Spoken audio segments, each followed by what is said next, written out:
ইতিহাস, হারিয়ে যেতে বসেছে জনপ্রিয় হয়ে ওঠা গ্রিটিংস কার্ডও।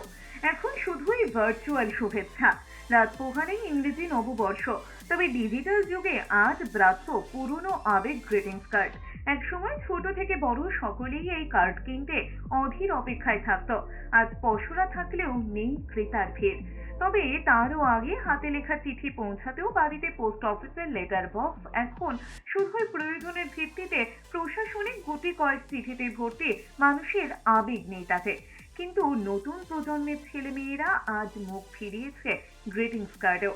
তারা জানাচ্ছেন বর্তমান প্রজন্মে মোবাইল এবং হোয়াটসঅ্যাপের মাধ্যমেই চলে বর্ষবরণের আন্তরিক শুভেচ্ছা পাঠানোর কাজ। সেক্ষেত্রে আজ পয়সা থাকলেও দোকানে নেই গ্রিটিংস কার্ড কেনার মানুষদের ভিড়।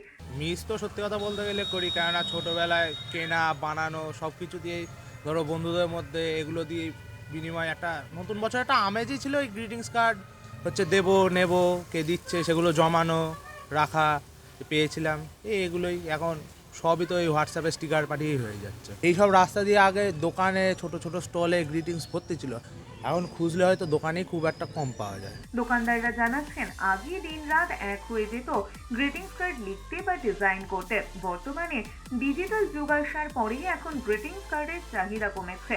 আগেকার দিনে সত্যি কথা বলতে আমাদের দোকানটা তো স্কুলের সামনে, সেই জায়গা থেকে আমরাই তফাৎটা আরও ভালো বুঝতে পারি।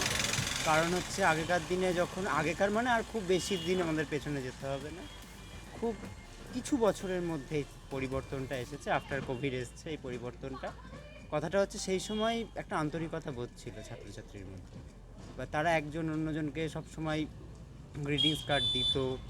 এবং আমরা তো সত্যি কথা বলতে ছোটোবেলায় সে গ্রিটিংস কার্ড লেখাতেই ব্যস্ত থাকতাম এই 1 জানুয়ারির আগে। সেই জায়গা থেকে এখন আস্তে আস্তে ধীরে ধীরে চলে যাচ্ছে বিষয়টা।